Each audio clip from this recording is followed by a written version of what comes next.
de la possession de mon fils. Les gens du village ont commencé à jeûner et à offrir aux plus démunis.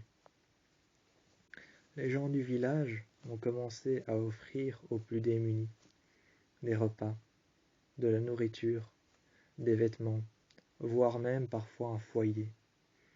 Je me souviens que ce jour avait été appelé le jour d'Adam. Ce jour avait été appelé le jour de Adam. C'est alors qu'ensuite, ce jour-là, nous faisons tous référence à Adam et Ève. C'était le jour de Adam. Chaque personne se devait d'offrir quelque chose aux plus démunis.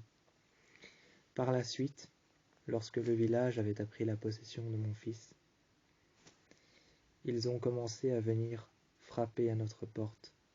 Au début, je pensais que ce n'étaient que des personnes qui voulaient voir et assister à la possession.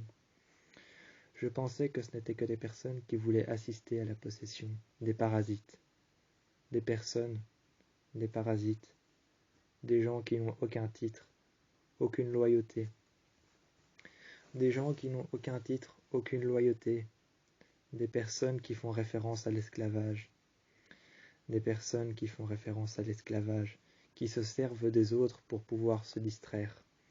Je pensais que ce n'était que des parasites. Mais par la suite, j'ai vu par la fenêtre de ma maison, avec mon enfant derrière moi, mon enfant qui était l'un des plus démunis de tout le village, dans la possession, dans la folie, la paranoïa et la démence. Son visage, brumeux, noir, charbonneux et déformé par le démon. Je l'ai vu derrière moi. Il hurlait et criait dans une langue incompréhensible que je ne connaissais pas, des paroles et des mots que je ne comprenais pas.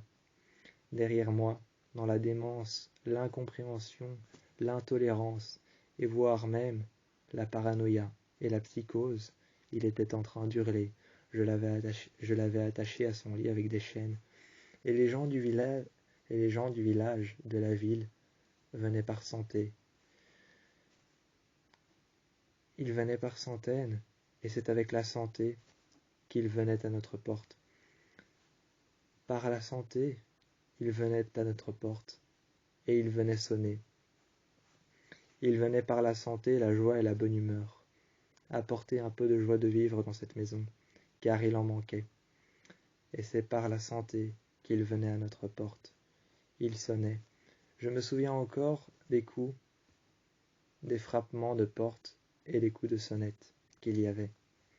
La sonnette qu'il y avait à notre porte faisait un bruit agréable à entendre lorsque je savais que c'étaient des personnes qui venaient offrir de la nourriture, un foyer, voire même de la chaleur, ou quelque chose de plus apaisant que la possession. Je me souviens de ce qu'ils nous offraient, des présents, de la nourriture, des fleurs, voire même parfois une Bible sainte. Je me souviens de la Bible sainte qui nous avait été offerte par les gens qui habitent la maison juste à côté de la nôtre. La maison juste à côté de la nôtre, je me souviens qu'une personne nous avait offert une Bible qui avait été signée Adam, car les gens à côté étaient très croyants. Les gens à côté de nous, dans ce village, d'ailleurs tout le monde dans ce village, était très croyant. Je me souviens qu'il y avait une église au beau milieu du sein du village. Dans l'enceinte du village, il y avait des arbres qui arboraient tout un lac dans lequel se trouvait une eau bénite. Dans ce lac se trouvait une eau bénite, car un jour un prêtre est venu. Il est venu poser sa main sur l'eau du lac. Ensuite, a déposé ce qui s'avérait être du sel, ou une sorte de mélange. Il y a déposé dans l'eau une sorte de mélange, du sel, ce qui s'avérait être une poudre. Cela était peut-être les cendres d'un défunt. Et il y a déposé les cendres, tout en récitant un passage de la Bible. Et ensuite, il a enlevé sa main qu'il a retirée de l'eau, et il a dit, dès aujourd'hui, ce lac est un lac béni, béni par Dieu, béni par le Vatican, et béni par l'Église. Ce lac n'est plus que rempli d'eau bénite.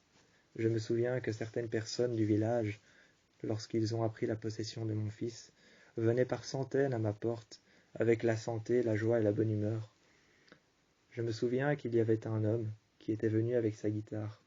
Il est même rentré dans ma maison. Sans même frapper, il est rentré dans ma maison. Et c'est à la fenêtre de la chambre de mon fils qu'il a ouvert la porte et qu'il est passé par la fenêtre.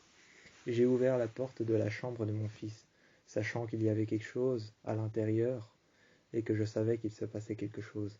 J'ai vu cet homme commencer à gratter les cordes de sa guitare. Il était assis par terre et il réaccordait sa guitare. Je pouvais le voir devant moi et il chantait. Il chantait à Dieu. Il chantait pour Dieu. Il chantait pour l'Évangile. Il chantait pour Adam et il chantait pour Ève. Ainsi, mon enfant a ouvert les yeux, l'a regardé, et j'ai vu les couleurs de son visage revenir peu à peu. Les gens commençaient à lui apporter de l'eau du lac, qu'il buvait de temps en temps, et qui parfois je lui faisais un signe de croix avec l'eau du lac qui avait été bénie. Sur sa tête, je lui faisais un signe de croix. Parfois je priais à ses côtés, et je me versais de l'eau bénite sur le visage. Sachant que j'étais béni et que mon enfant était en voie de réparation. Sachant que mon enfant était en voie de guérison, de réparation, et qu'il allait bientôt arriver entre les mains de Dieu. Comme mon enfant allait bientôt arriver entre les mains de Dieu, entre les mains de la sûreté, qu'il allait sortir des griffes de la cruauté. Sachant qu'il allait sortir des griffes de la cruauté, qu'il allait arriver entre les mains de la sûreté, qu'il allait peut-être arriver entre les mains de Dieu, comme je l'étais déjà, je priais à côté de lui. Accroupi à côté de son lit, je priais et je récitais l'Évangile selon saint Matthieu. Je récitais l'Évangile selon saint Matthieu, selon saint Jean, et parfois je lui lisais la Bible. Je la déposais à côté, et c'est avec un petit drap rouge. C'est avec un petit drap rouge et un coussin que je mettais en dessous de sa tête, que je lui lisais la Bible, avec un petit morceau de papier que je prenais. Je mettais la Bible sur le côté, je la calais à la porte et je la laissais ouverte. Je mettais la Bible par terre et avec un morceau de papier, je calais la porte pour pouvoir être sûr que j'avais toujours des vues sur mon enfant. Parfois, il y avait des gens qui déposaient une pomme sur le côté. Il y avait des gens qui déposaient une pomme, un fruit. Parfois c'était une ananas, parfois c'était des raisins, parfois il s'avère que c'était d'autres fruits. Il y avait des gens qui déposaient toute une carafe de fruits, une carafe d'eau, voire même de la nourriture qu'ils avaient préparée. Soigneusement, parfois je voyais des gens déposer de la nourriture à la fenêtre de mon enfant. Ils préparaient soigneusement cette nourriture le soir et par la suite, ils l'apportaient à notre maison, dans une carafe qui par la suite, cette carafe nous était présentée à la porte ou nous était déposée à la fenêtre. Je les récupérais et mon fils mangeait ce que les gens préparaient. Les gens venaient avec sûreté et avec précaution déposer des paniers remplis de fruits et remplis de présents, de l'eau dans des carafes, et par la suite, je les remerciais. Je les remerciais d'un présent ou alors je les invitais à voir mon enfant qui de plus en plus récupérait les couleurs et les émotions qu'il avait perdues. Le démon s'en était allé, et comme Adam l'avait prévu, et comme Ève le voyait, le jardin d'Éden était redevenu. Le jardin d'Éden, comme le voyaient Adam et Ève, était redevenu la maison que nous avions avant.